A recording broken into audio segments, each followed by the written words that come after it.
If you've been watching my channel for quite a while, there's one thing over the last couple of years that I've mentioned quite a lot. Curious incident, curious incident, curious incident, curious incident, curious incident. And yes, there probably were many more times, but I just couldn't watch myself any longer. The curious incident of the dog in the night time. A story which I love so much, and today I'm just going to tell you all about why I love it. For those of you that have never been lucky enough to experience the curious incident, it's about a 15-year-old called Christopher who investigates the murder of one of his neighbour's dogs. Christopher is on the autistic spectrum, which means that he does not experience things the way that most people on this planet do.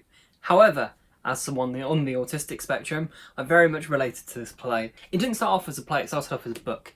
And I'd heard about it around getting diagnosed, that kind of time, and I heard that there was a production of it. My sister actually went to see it in London, and then she went to see it on tour. My sister was in love with it. In order to get across an autistic mind on stage, it means having heightened sensory experiences, which isn't really compatible with an autistic mind. Most autistic minds, I know some people that have seen it, but anyway, I was too scared. I'd not been to the theatre before. I knew I was going to see Aladdin, but just in the months building up to Aladdin, it came up that there was going to be a relaxed performance in Birmingham, not very far away from me. I went along with my friend Liam, and I loved it. I loved it so much. Since getting diagnosed in the year prior, the only depiction of autism in media that I'd seen was the A Word, which was about a kid. It wasn't about a teenager, which of course was quite close in age to me at the time.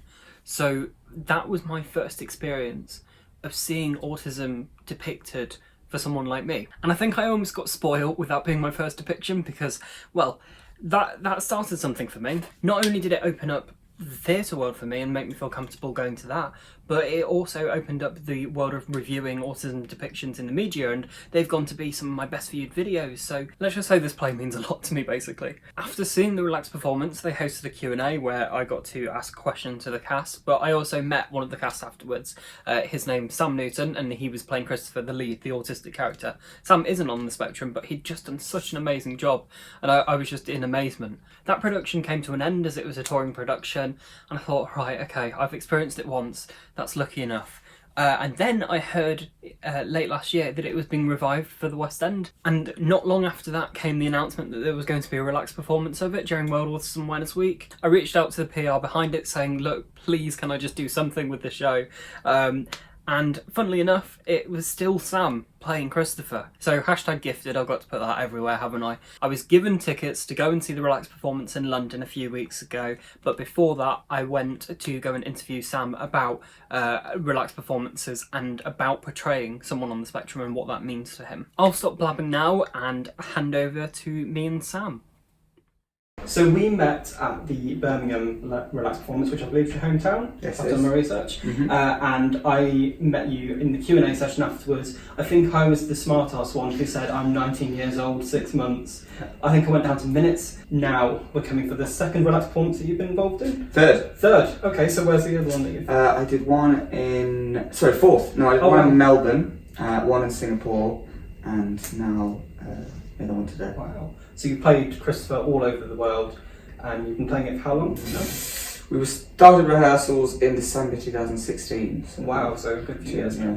Yeah. And with being in the head of an autistic person for that long, I wonder how that kind of affects you, your day-to-day living. Like, not day-to-day living, obviously, because it's a character, but do you reckon that you, as a person, have probably got more of an insight to our world than a lot of other people do? I think it's interesting because I've been playing it for so long. My relationship to the character has been able to evolve, and I've just gotten to know him and explore different aspects of him.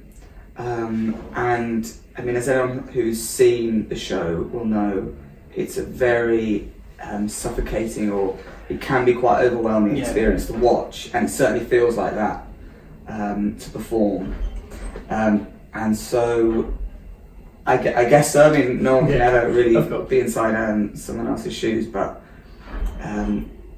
it certainly is. It's a hard show to perform, 2.5 hours on stage with an interval. You actually split the role as well, don't you? Because it's so demanding. Yeah, there's two of us that share it. I really wish there could be two of me to share my life, but oh well. So, when you started playing Christopher, then did you look at any autistic people to try and build the character, or Was it very much you looked at the personality of Christopher and worked that way? It was a bit of both. I wanted to get a good understanding of autism and of all the different iterations and ways that it can present itself in people.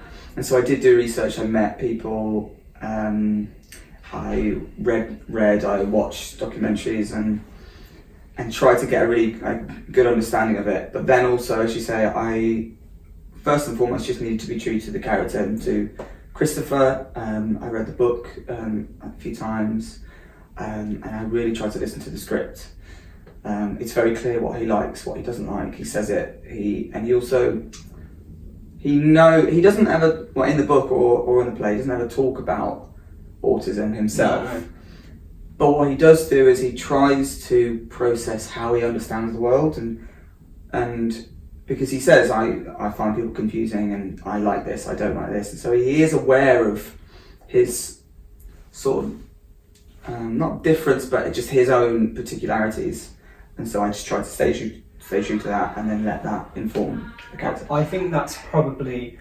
Well, this is one of the only depictions of autism that I think actually works, because there's a lot of things in the media, film, television, that cause a lot of offence. However, this one, you can very much see the way it's built out, personality first, and then the autism's almost an afterthought, in a way. I don't suppose you encountered anyone autistic, like... I did have a friend growing up who has autism, and so I've also always been aware of it. I think when I was young, I didn't really understand what it was, but I was always aware that he was specific in himself, and we actually used to make like videos and pretend we were action movie stars. Like, I'm going to find those videos one day, but and so I was always sort of weirdly, I don't know, connected to, I don't know, acting and autism, and so that was really useful. Has he seen the show then? He hasn't, no, but he is in his own theatre group at the moment in the West Midlands. I need to find the name out, or I will find you. So I'll put it on. Yes. So obviously there's the argument of should an autistic person play the character, but I think this one almost works even more just because it is an equal opportunity. Like, there is an autistic Christopher in America, I believe there has been. It is an amazing project to be a part of. Everything about it. I mean, I love the book to begin with. I hadn't read anything like it, and the book and the play just lets you inside Christopher's mind so wonderfully. Yeah.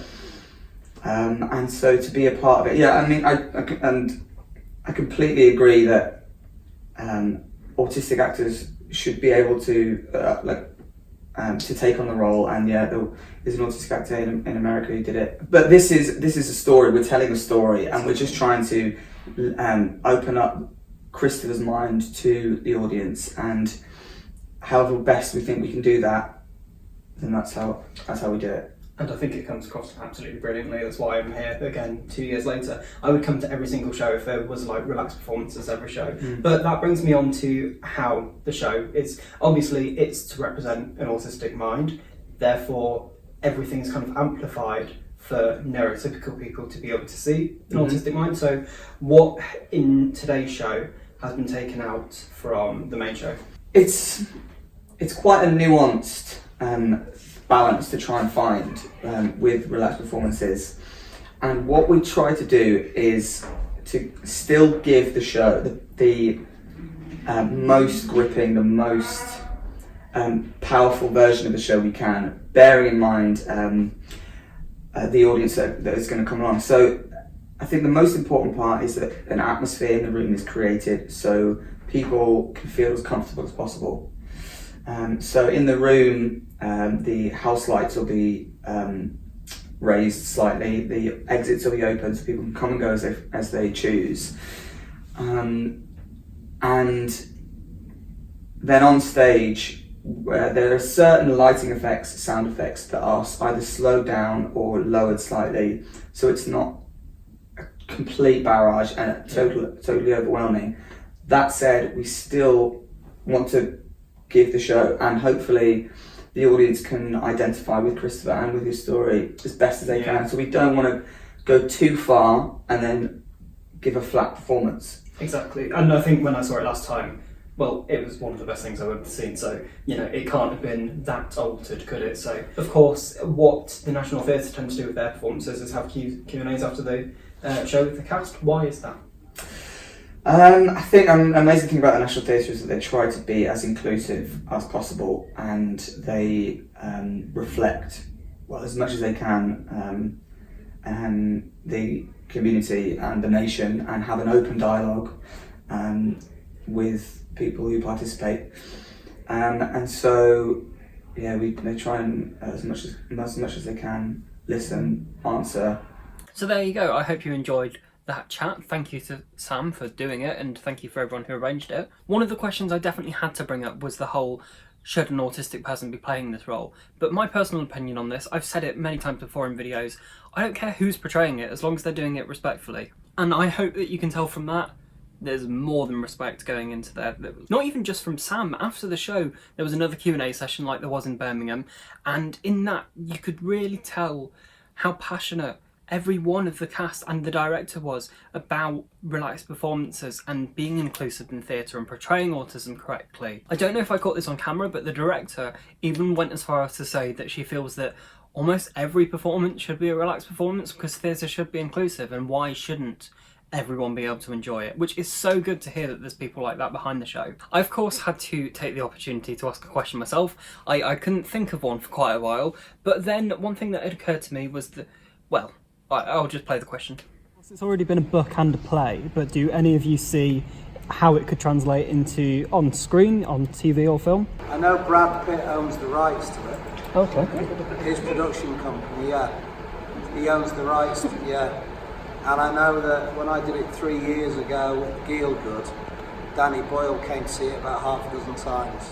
So who knows? Maybe Curious Incident will be coming anywhere. Who knows? Maybe Brad Pitt will make a film. I'd personally love to see it in kind of like a VR experience. I feel that would be an interesting way of showing it, like an animated VR thing where you step literally inside Christopher's world.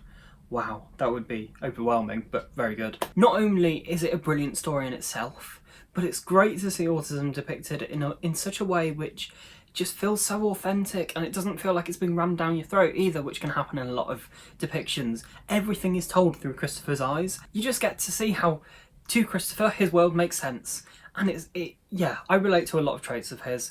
I've almost quoted Christopher a couple of times, I must admit, especially when talking to strangers who I don't want to talk to. I have actually said to strangers on the park, no, I don't want to talk to you, you're a stranger. I just feel everyone needs to experience this story at some point, and whether you read the book or see the play, that's the ultimate choice for me. It closes tomorrow if you're watching this on upload date. This video is never meant to advertise the rest of the run. However, this story will be back, and one thing the National Theatre will always do with this show is relaxed performances. In addition to the stuff that Sam and I mentioned there, they also changed the surround sound, so it's not surround sound, it's only sound coming from one direction, so it's less overwhelming. Something they had a lot of was these visual stories. Of course, these are online, but they actually had printout versions in the theatre itself, where it's step by steps of how to navigate around. I was holding that paper really awkwardly then, wasn't I?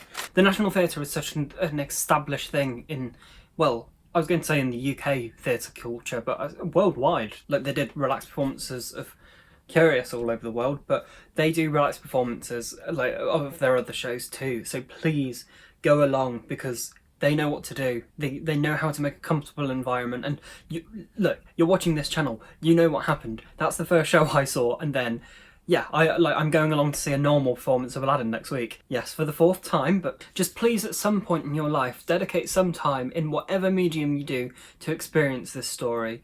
If it can be in the play, obviously do that, but if not, just read the book or something. I love it so much. It's opened so many doors for me, not just personally, but professionally. Look at how full circle things have gone. I've interviewed many actors in the last few years, but now it's all kind of been all circular structure to one that I met for the first ever show that I saw, and it's just, yeah. When it comes back around, you may be okay with a normal performance. I've got friends on the spectrum that have gone and seen the normal show without it being relaxed. I think I could do the non-relaxed version of it now, now that I've seen it twice, I really know the ins and outs of it. I think I could cope with it, and I think I might challenge myself to next time it's around. But yes, right, lots of thank yous. Thank you to Sam, first of all, Sam Newton. I'll leave his Twitter and Instagram and stuff in the description. Not only has he done a fantastic job of portraying Christopher over the last few years, but just, yeah, everything around it. Thank you. Thank you to the Curious Incident and National Theatre for inviting me, specifically Martin. PR people don't get enough shout-outs in videos and stuff. Martin, thank you. But please go and check out the National Theatre, see what relaxed performances they have on offer. I'm sure there'll be one soon. All of their stories, I'm sure, are ones worth sharing, but this one is so special. Of course, let me know down in the comments if you've read the book, if you've seen the play, or if you've never even heard of it and now you're amazed by it and really want to. I feel so lucky that I get to do stuff like this and that I get to share things like this with you. Wow, my life has changed since I first saw it. Oh, not even going to go there. Thank you so much for watching. Thank you for everyone who made things like this happen as well. And I hope if you have had any doubts about going to the theatre, this could have helped you. Okay, so just a quick couple of extra things. One, when I saw the play the first time, I fell in love with it that much that, of course, I created the stage on Minecraft and just wanted to show that off quickly here. Of course I did. Surprised I haven't built it out of Lego yet. And the other thing, you know how passionate I am about relaxed performances, and I'm just going to leave a little teaser just to say there's more to come. There's more to come on them, hopefully quite soon as well. So, yeah. Cool. Thank you very much for watching. Bye.